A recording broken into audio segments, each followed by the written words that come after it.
for us. We've been playing this guy now for 3 years. We know we need to do better as a coaching staff and as a team, and we've been addressing that throughout this week, and feel like we'll be able to go out and play a much better brand of football on Saturday. Our players and coaches have really been putting a lot of great work this week, just talking things through and getting things worked out to where we can go out and execute. The word I've been using this week, focused on, is discipline. If we're disciplined, we're going to give ourselves a chance to play a much better ball game on Saturday. Less penalties and substitution errors and things like that. We can't have those things, and we talked about that a lot. And so discipline is the key. Any questions? Start here with Matt. Hey, Harlan, I was wondering how you, amid all this with Mel being, the notice to fire him, how do you rally the players and staff and all that amid this turmoil?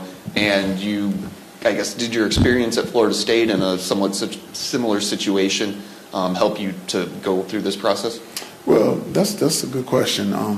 It's funny you bring that up, Florida State, but I am actually still meeting with the players. Some players, I'm in the 80s now, individually, so I met with some guys yesterday who had a different experience from last week's guys that I met with, because now we got a game experience and then, the other things that are going on. But the person that actually told me, one of the good ideas was to meet with all the guys, is my guy at Florida State that became the interim coach, Odell Higgins, and he's the one that actually said, man, I would suggest that you meet with all those players because it really helped me. He said the staff as well.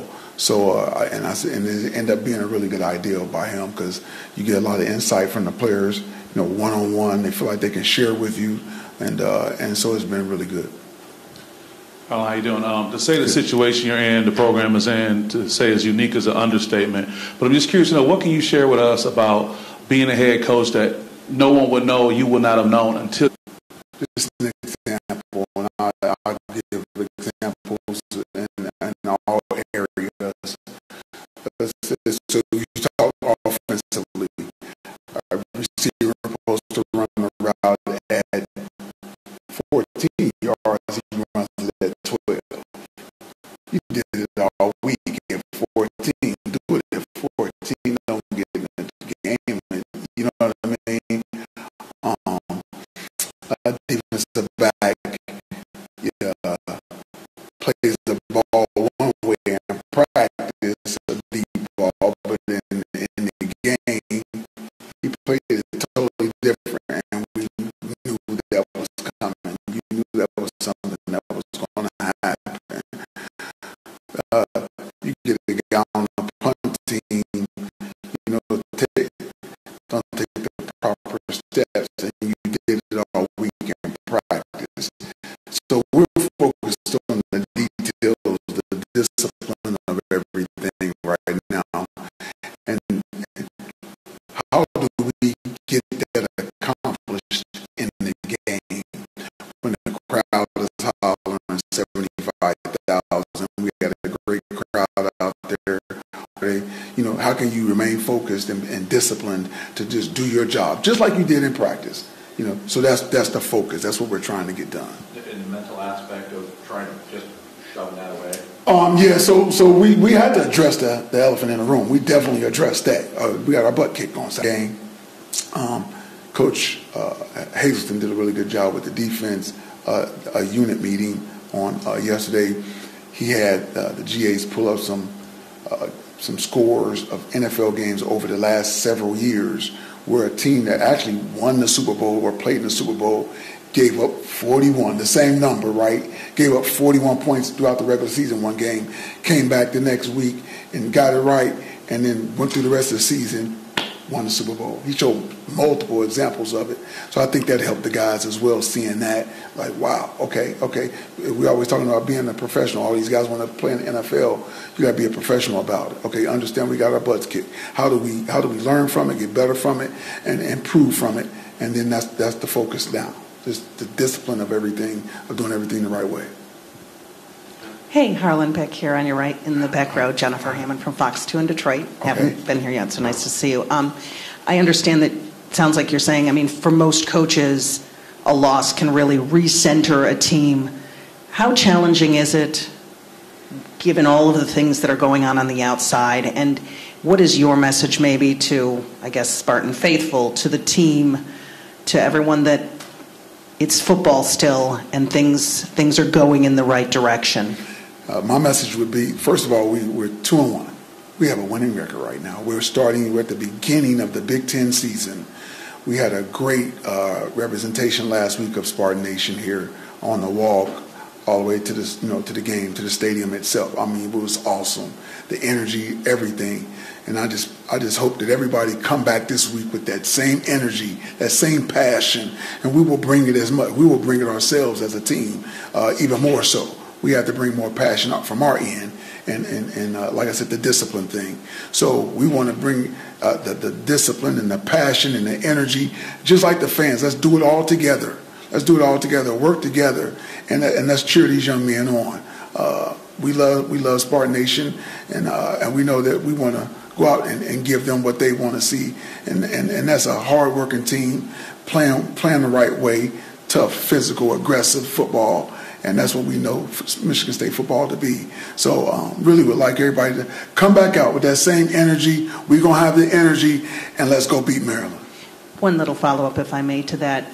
To what extent do you feel like over the last 9 days you've had to also wear the hat of maybe like psychologist and mentor and maybe big brother to some of these kids and students on the team as much as football coach, and how do you balance that? That's what I've been doing as a coach since I've been a coach. That's part of being a coach. You understand that it's about mentoring them through different things in life, different things that can come their way. Coach, what you think about this? What you think about that? And that's the wisdom that we gather as older adults that we can give back to the young men. So that's part of it in my mind. Again, I said this before. I know my purpose. My purpose is to help young men become men, and so that's all a part of it. It's just on a grander scale with a lot more going on. But gotta do what you have to do. H, when you broke down the tape from Saturday, were there any position groups that escaped a failing grade, and how would you assess the performance of a first-game head coach? Well, first of all, I didn't escape the failing grade. So that starts with me, right? And then everybody else. I mean, I will say this, Jack. There were some guys. There were some things you like. Everything wasn't terrible. You saw some hope and some light at the tunnel, end of the tunnel. It wasn't consistent enough. You need all 11 to execute. And I always say this: all 11 execute. You win that down. All right, you win that series, you win that quarter, you win that half, you win the game. If all 11 execute, you get all 11 that's on the field to execute, which is hard to do. 11 people doing the right thing at the right time at the same time. And so that's where the focus is. We had some guys, we may have 10 of 11 do right. We had 9 of 11. So it wasn't all this terrible. There's some things to build upon. We just weren't consistent in our all 11 executing. One more thing, as a longtime DB's coach, how would you compare Taulia Tagovailoa with Michael Penix Jr.? Taulia, man, this dude is all over the place. He's running all over the place, So he's different in that manner that he'll move out of the pocket a lot. He'll throw the ball from anywhere. Whereas I think Penix was more of a pocket guy, although we've known him to be a runner years ago at Indiana and all that kind of stuff. But he's trying to stay in the pocket a little bit longer and throw from the pocket, where Taulia, he wants to be in the pocket, all of them do, but he don't mind getting out, running around, and still throwing it. And so he's going to be a challenge just trying to capture him and get him on the ground. That's the challenge. Hey, Harlan, you mentioned last, I think it was Saturday night, the idea of wanting to bring more normalcy to the week. And can you tell me how you do that? And then also, is there also the realization that nothing is going to be quite normal, and so you're going to have to navigate it without it being so? No doubt. So last week, we like you said, we didn't change a whole lot of things because that's what they knew. You already had the news, and so we tried to just keep it as the times, the meeting times, the practice times, the things we did in practice. All that was pretty much the same. And so they didn't feel like, oh, wow, this is a big change. The changes that we did make were slight things that we did, and they all seemed to like those slight changes, but nothing that was so big that they were thrown off course for what we need to get done. And this week, kind of the same ground. We kept it fairly normal to what we've done in the past, with a few changes here and there, and they all like it. The main thing is the time. As long as they know the time is the same, they can be on time where they need to be, we're good. And then the practices and the coaches are the same, as far as, how we coach them and all that kind of stuff. How about for you personally? Like, what have you, like you talked about meeting with most of the guys last week, you still have something. Like, how has this week been different than last week, I guess, for you? Great question. So I haven't been meeting, like last Monday, I met with 27 dudes, man. Yesterday it was like 11 or 12. Big difference. I also jumped on the Maryland film on Sunday. I'm watching Maryland. Other than that, we got the film graded on Saturday night. That's how I do it after the game, no matter what time the game ends, watch the film. And so Sunday I had a chance to really focus on Maryland and watch them. And beyond what I normally watch was their offense. Now I'm watching offense, defense, and special teams. So I'm watching the entire group, and that was my focus on Sunday. So I already feel more prepared than I did last week for Washington, because I didn't really get a chance to watch them like I wanted to watch them, the entire group. One more thing. In hindsight, the CMU Richmond, given their limited passing games, going into Michael Penix and those receivers and that coordinator, was that in some ways the worst possible preparation for what you guys then faced? And then is this in some ways the best preparation you could have faced for Maryland dealing with what you did last week? Exactly. Yes, what you say, I totally agree with what you just said. I'm not going to say it's total worst, because you got to respect everybody, Richmond and Central, but they're different than Washington. We all know that, and so, we might have got a little, I ain't gonna say complacent. That's not the word, because we knew what Washington was. We played them last year, so it's not like we were surprised. It's the same guys back, but the preparation of it and all that. And then how good those guys really are, because we did have some guys that played in this year's game that didn't play in last year's game. Although we played them and they heard all the stuff about them and everything, but some of those guys didn't even play in the game last year, and so they got a chance to see the real deal. So it does help us for this week. I covered my first Michigan State game in 1960, so I've seen a lot of Michigan State. I don't ever recall seeing the stadium as empty as it was after halftime. How did you react to that, and what do you think? Well, we have to play better. We have to play better. We got to make them want to stay. You can't leave. We make them want to stay. That's Spartan Nation. So that is a goal, by playing better football and being a better disciplined team and putting a better product on the field. So they'll come back. Spartan Nation is strong and resilient, and hopefully they'll come back this week and have that same energy at the beginning and all the way to the end this week. Yeah, on Saturday after the game, I noticed you used the keep chopping mantra, but how do you balance trying to kind of create the clean break that MSU probably wants in this situation versus also kind of trying to maintain some common thread between the two things? And I imagine it's a tricky balance. Yeah, you're right, because some of those things that we've had implemented are good things. They're good things for the guys, and that's what again, talking about some normalcy for the guys, so like you said, it's a tough balance, but you work it out and figure out when to say, how to say to the guys, and help them to perform at the highest level that they can perform. But again, some of those things were really good things I thought were good for the team and help us become a better team.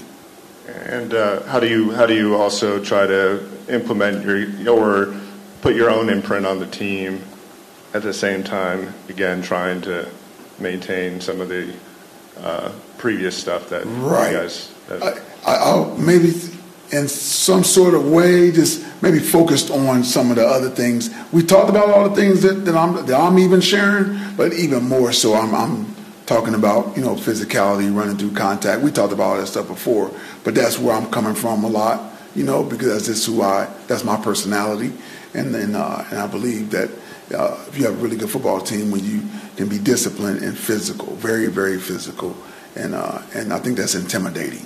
But you got to be disciplined and physical, smart as well. So those are a lot of the things that we're talking about to the guys that may have been said but not emphasized as much. So just like that.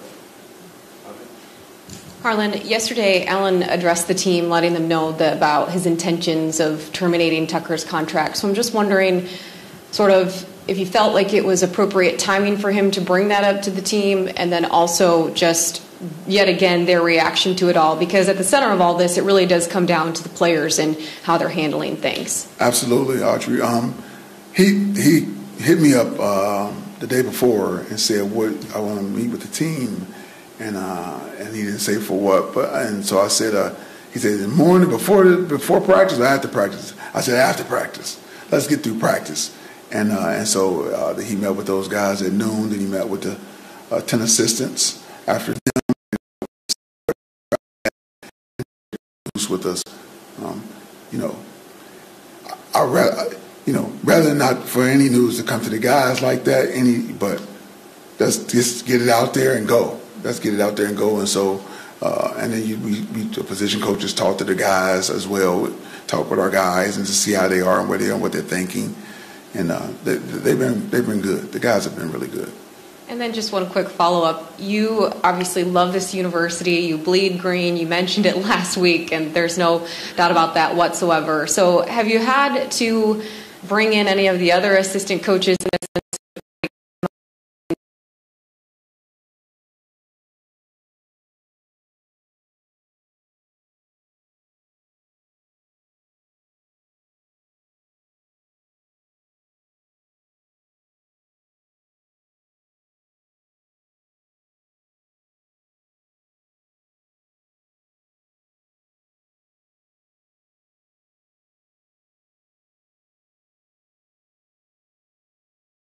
So I didn't say any name, don't get mad at me, but every one of them have come up and said something to me, as well as the support staff. Whatever you need, Coach, we got you. Just let us know. Whatever you need. And so they've been very, very supportive and very professional in everything that they do. So love those guys. Really good coaching staff. Hey, Harlan, up in front here. I know what you said last week about Belichick, but I was just wondering if you had an update on Tyneil, Chuck, or Jaron and Jalen in the backfield as far as moving forward. Tyneil, I have to remember everything he said. Tyneil, lower body injury. Chuck, upper body injury. No, there'll be Tyneil. I can say this about Tyneil. Tyneil, he had surgery. And I spoke with he and his mom a couple nights ago after the surgery, and he's doing well. He's in good spirits, and so that's his deal. Chuck will be fine. He'll be fine. There's nothing major with Chuck. Who else did you ask? The running backs, Jalen Berger and Jaron Mangum. Berger and Mangum are probably still about a week or so away, probably. But they're working hard at it and looking to get back soon. And then just offensively, things were going well the first two games after a little bit of rocky starts. But how does that group handle? Have they handled what happened on Saturday, where really very little went right? Again, they got back in the lab, so to speak, and with Coach Johnson and talked about the details, attention to details. Like I mentioned earlier, one of the things I said was like a receiver going to 12 as opposed to 14. And amongst the other things, that's just one little example of things that happen. Again, we have a really good coaching staff, and those guys are getting everything corrected, and we're focused on the details, the discipline and the details this week. And you'll see a better product because of that this Saturday. Harlan, I'm wondering, I know you've had a lot to handle these last week or so, but has there been sort of a discussion about the program's recruiting strategy? I mean, how do you communicate with seniors right now when the future of this program just is so unclear? Or do you focus more on younger kids that have time to sort of just learn Michigan State as a whole, maybe not specific to a staff? I'm just, what's sort of the general plan for recruiting right now without any clarity? Well, fortunately, because I got a chance to speak with all the recruits, the committed recruits, and they've been really good. They've been really good so far, especially last week, and then I'm doing it again this week, and I get on actual FaceTime with those guys and talk with them, and they've been good. They've been good so far. Everybody knows what has to happen and all that kind of stuff, so they're hanging. They're hanging. They love Michigan State as of now, right now, and everything themselves, and the parents are good. So talking to the parents and the kids, and they've been good. And our coaches talk to them as well. I didn't talk to all the parents. I talked to all 13 commits, and they were good. Does it sort of have to be more about selling Michigan State as opposed to any single staff or scheme or structure? You know what I'm saying? Yes, it is about Michigan State, and it's about Michigan State for sure, and what it means, and I can definitely talk about that. As a former player and now a coach for a long time. Just the university in itself and Michigan State football in the Big Ten Conference. So it's a great place to be. One other thing, if I could, we talked about the quarterbacks and the differences. I'm wondering just how Maryland, their offensive scheme, will they try to test you guys some of the same ways? Are they more different than a week ago? Are there some similarities, or where maybe are there some differences? Some similarities. Not as many chuck them down the field, but they will. They'll throw it down there, and they have some long receivers that can run and go get the ball. And like I said, he stays alive. He keeps things alive. So again, he's a capture guy. We always talk about, is a quarterback a capture quarterback or a kill quarterback? He's a capture quarterback. We have to capture him and understand that we have to stay on his upfield shoulder and not let him get outside the pocket, make him step up in the pocket where we can, have bodies around and get him down the ground. Harlan in the back. With Coach D'Antonio back now for a full week, obviously didn't wear a headset on Saturday, but what is his role and how does that kind of change now does it change now that he's kind of been here for a week and a little bit more immersed? He's been a real great resource as in an advisory role deal. He said because he's trying to absorb it and get it all in, the terminology and all of that stuff, and so he's just watching, observing, and then he'll come and say something to me or to the staff even. This is what I see, because we all ask, because everybody want to absorb the wisdom that he has from being a head coach and a successful head coach at that. So he's being very observant, watching, seeing what he sees, what we could do here or do there, and he's been good. He's been really good at that. Alan, yeah. Jennifer, one more time. Just to follow up to Audrey's question about Alan meeting with the team yesterday, what did you take from maybe what their spirits were, what the reaction was to that news? Is it something that maybe they can cut and move forward? Was it heavy? Can you just kind of surmise what the mood was in the room after that? So he met with them individually. He met with them himself when he met with the team. Then he came up and met with us. So I wasn't actually in there with them when he said it. You know what I mean? So, but they were good this morning when we had the team meeting and everything. Because again, that was after practice yesterday.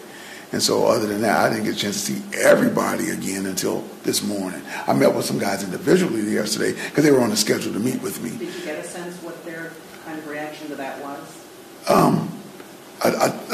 When Alan came up there, he said, because we did ask him, we asked Alan, the staff, and he said it was good. He thought it was nothing major, Nobody said anything, blurted out anything or anything like that. But from what he could tell, young people, sometimes you have no clue what they're feeling. Anybody that has kids or had teenagers before, you're like, what does he think? I have no idea, right? So, but I think they were good. Kind of on the lines of what Reiner asked a little bit ago, now that you would take up the coaching position, the top spot, I'd imagine it's pretty difficult to try and make any kind of wholesale changes at this point in terms of structure and scheme. Where are you at with that? Do you have to kind of go with what you installed in the camp, or can you tinker and toy with that to your liking at this point? I see what you're saying. It would be. You're right. I mean, you went through spring ball. Some of these guys years because they've been here with the same staff. But we have a good staff. We do it. We have a good scheme. We did some things different from off season that we liked, that we've implemented, and so if there were anything that I would suggest or tinker with, it wouldn't be anything way out of structure from what we're doing. It'd just be a minor little deal there, but it could be good. So we'll see. But right for now, we're moving ahead with what we have and how we do it. Harlan, whether it's you who gets it or somebody else, how attractive do you think the Michigan State job is, especially in the new Big Ten with the 4 added teams next year? Extremely attractive. Of course, I'm going to say this, it's the best job in America. It's Michigan State in the Big Ten.